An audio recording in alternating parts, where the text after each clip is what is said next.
guys, and welcome back to my true crime channel.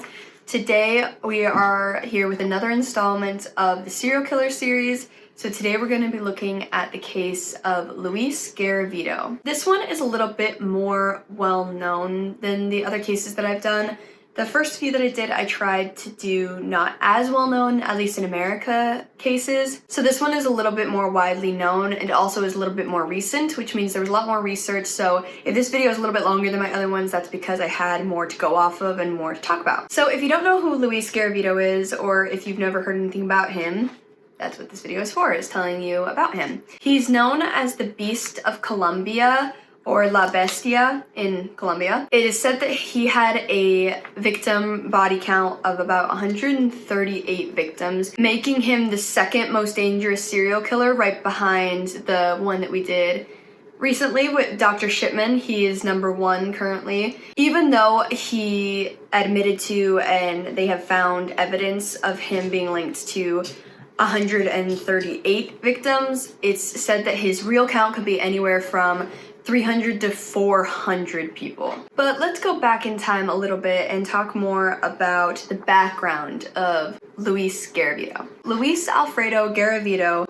was born on January 25th, 1957 in Genova, Colombia. He ended up having 6 siblings, 6 brothers, and he was the oldest. It's said by him and by his siblings and others that he had a very, very rough and traumatic childhood. His mother's name was Rosa Delia Cubillos, and she was actually a prostitute. And Luis would describe Rosa as violent and uncaring. His father was even worse. His father, Manuel Antonio Garavito, was an alcoholic and would beat him and his siblings regularly. His father also would beat his mother, and Luis would have to watch this almost daily, and Manuel would even beat Rosa when she was pregnant with his siblings. Luis would tell a story of a time that he remembered when he was trying to defend his mother because she was being beaten by his father, and this is when she was pregnant. So after he tried to defend his mother from Manuel strapped him to a tree and beat him senselessly with a tree branch. There are also reports that his father would force his children to watch his mother with her clients, basically have sex with other men. He would make his kids watch that, which is just so traumatic for a child to have to deal with. So he did have a very traumatic childhood. When Luis was only 8, he was sexually assaulted by someone who was kind of known as a local pedophile. This man was actually a drugstore owner and Luis's neighbor at the time, and also happens to be one of Manuel's best friends. Luis would tell the story that the man tied him to a bed, would burn him with a candle, cut him with the razor blade, and bite him violently all over his body. He ended up dropping out of school at only 11 years old, and at 16, he moved out of his parents' house. At 16, Luis was also arrested for the first time. This was after being accused of molesting. However, he was not punished for this in any way, shape, or form. Basically, when they were looking into the crime, it was Luis's word against this young boy's word, and they just ended up believing Luis that he didn't do anything, because that's all he said was, "I didn't do it." Also, like some other famous serial killers, he did have a fascination with killing animals at a young age. So when he was in his teenage years, he would often kill animals and then dissect them and observe them. He said he found it very fascinating. After moving out of his parents' house, he obviously had to fend for himself and make money for himself. So he worked a few jobs here and there, including a store clerk. For a time, he also sold prayer cards and religious icons just on the streets of Colombia. Around this time, he became addicted to alcohol and he wasn't able to hold down a job anymore. No job would take him because he was just constantly drunk on the job. So after he was drinking and he wasn't able to hold down a job anymore, he became severely depressed and he tried to commit suicide. After this, he got some help from mental health professionals and spent 5 years in psychiatric care. However, right after he got out of psychiatric care at 35, he said this is when he began to develop an urge. So at 35, this is when he said he began to develop an urge to abuse and kill children. Now, we can't talk about Luis Garavito without mentioning what was going on in Colombia in the 1990s and the political climate surrounding Colombia in the 1990s, because that did play a big factor into how he was able to get away with things for so long without anybody noticing. So there was conflict in Colombia in the 1990s that had lasted for nearly 30 years. This was after the Cold War and the war on drugs, and the government, far-right paramilitary organizations, left-wing guerrilla groups, and drug cartels were all fighting for control of Colombia at this time. The country was left in shambles, it was left severely unstable, and many Colombians were just on the street, homeless, and to go along with that, many children were left very vulnerable. A lot of parents would end up leaving their children, or they would die and their children would still just be left there alone to fend for themselves. Now, this segment of the video is going to be about Luis Garavito's crimes and the crimes that he committed. I'm going to put a big trigger warning right now because his crimes are some of the most graphic and gruesome that I have read about, especially since it was a more recent crime. So if that makes you uncomfortable, if you do not want to hear me saying gory things, describing gruesome things, please just click out of the video for your own mental health and well-being, and you don't have to listen to me talk about these things. Alright, so after his time in psychiatric care, we know that he began to have this urge, and then he decided to act on the urges that he was having. It started out of him kidnapping children on the streets, just walking around, and he would sexually assault these children when he got them alone.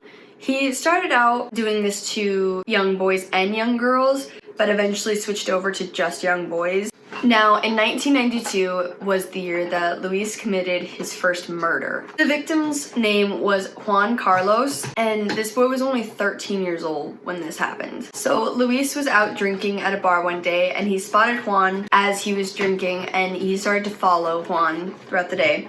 While he was following him, he picked up a butcher knife, and he told Juan that if Juan came with him, he would give him money, he would give him food, a place to stay, all these promises that a child who was needy would really want. His victims, they had a lot of similarities, all of his victims, which is how they were able to track him down, because they all were young boys, typically aged between 6 and 16, and these boys were orphaned half the time, living on the streets. They were desperate for water, food, attention, a place to stay, anything that could help them. So Luis would take advantage of the naivety and the vulnerability of these children by putting on a range of different disguises that a child would typically trust someone in, such as a monk, a priest, farmer, shop owner, anything like that. He would try not to ever use the same disguise twice within a certain amount of months because he didn't want it to seem too conspicuous. So he would approach these boys and offer them, like I said, a place to stay, a job, meal. And then the children would, of course, accept this offer and go with Luis wherever he led them.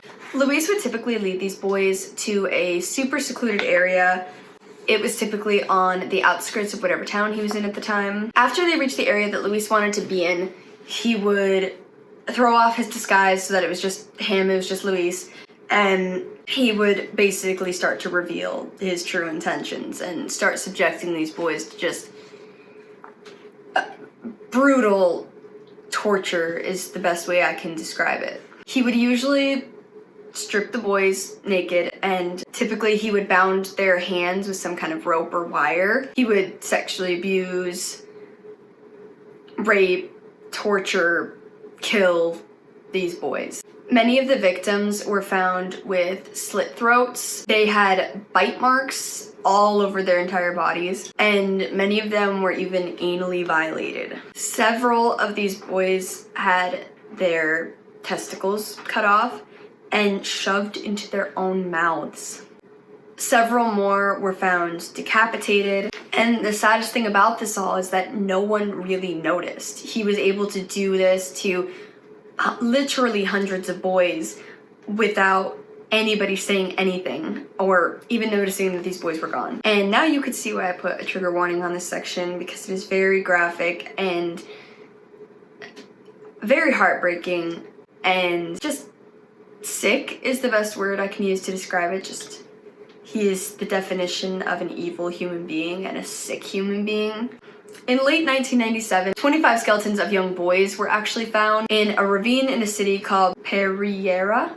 Now, when the police came on the scene and looked at all the skeletons, they initially thought that this was some kind of satanic ritual. However, once they started to realize that it was a serial killer, they formed a national task force to look for this murderer. So while they were looking, they actually caught a break, because in February 1998, 3 more bodies of young boys were found outside of Genova. They bore the signature marks of Luis's victims. So they had the slit throats, they had the bound hands, and when identifying these bodies, there was a note that was actually dropped at the scene, which had an address on it. When they went to this address, a young woman answered. So this young woman happens to be none other than Graciela Zabaleta, who was Luis's girlfriend of many years, actually. So the police asked her about the address, and she said, oh, well, Luis isn't home. I haven't seen him in months, but you are more than welcome to go through all the stuff that he left here.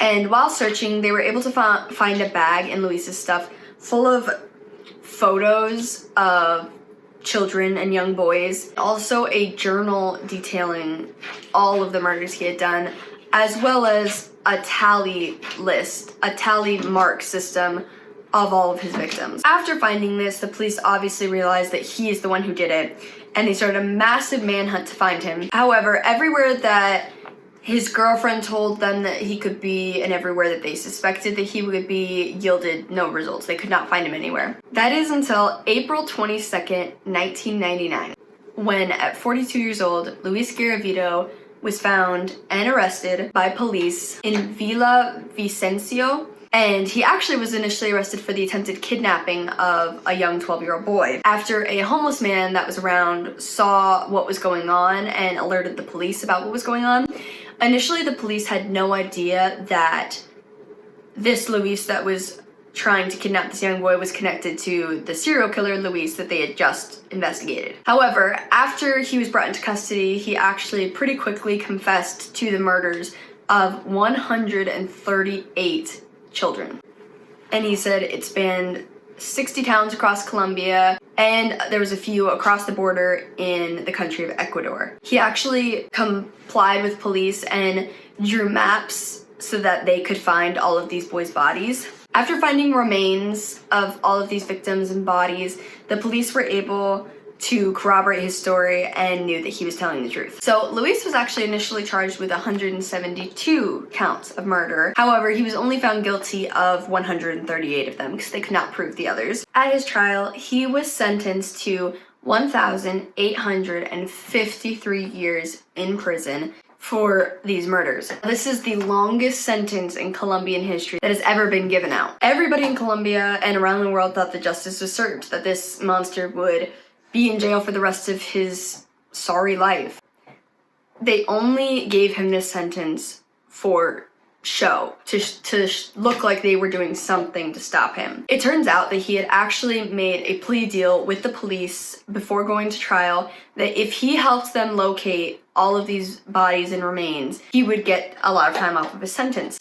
So in the end, and you guys aren't going to believe this, in the end, he was only given 22 years. 22 years for brutally torturing, sexually assaulting, and killing 138 children. That just blows my mind. Today, Luis is still currently serving his sentence at a maximum security prison in Valledupar. He actually lives separate from all of the other inmates for his own protection, because we all know what happens to inmates who have done things to children when they enter prison. In 2021, he actually made a very public plea for his release, saying that he's been a model inmate and that there's no reason for him to still be in there. Thankfully, his request for release was actually denied by a judge who claimed that he still hadn't paid off all of the fines that he owed the families of the victims, which ended up totaling about $41,000 that he still had not paid. However, in more recent news, he is actually due for release this year. He could be released from prison this year, 2023. And when asked about these things, he's talked about wanting to become a politician and draft legislation that helps defend children. It's just the biggest middle finger to these victims' families and the victims that could happen. You caused harm to more children than anybody ever has, and you now want to defend them from what, people like you? Just all a bunch of bullshit. And he's just trying to put on a show so that he seems like he should be released. This person, in my opinion, absolutely never deserves to see the outside world again. He never deserves to be back in society again, and should, under no circumstances, ever be released back into society. So, I want to hear what you guys think about this case and about what he did. And although I can already predict what you guys are going to say and think, what did you guys think of the sentencing that he got? Do you think that he should be released this year? Do you think that he, of all people, could make changes to children's defense laws? I've already kind of stated my opinion, but I personally do not think that he should ever be released, much less after only 22 years. I think the original sentence that the judge handed down of the 1800 years was good. That ensured that he would never get out, and I thought that that was justice for all the victims. If you guys also think that he shouldn't be let out, I actually do have a petition. I'll link it in the down bar that I found when I was researching for this video, and it's basically a petition that to not let him out. And I believe it has more than 1,000 signatures already. And it's basically a petition that the Colombian justice system should not release Luis Garavito in 2023. So like I said, I already signed this petition, and if you feel like he should not be released this year, it's always good to have your voice be heard, and I feel like you should sign it and it'd be worth your time. But that is all for me today. I know it was a little bit of a more gruesome case than I usually cover. I usually kind of just go over the murders rather than graphically explain what he did, but I also think it's important to graphically explain what he did, seeing as how he is eligible to be released this year. I think it's important to remind ourselves of what he actually did. That way,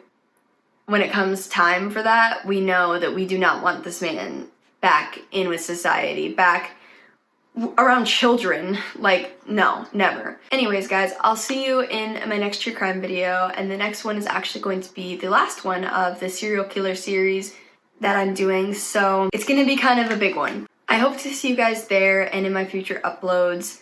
Please do subscribe if you haven't already to see more true crime content from me, and I'll see you in the next one. Bye!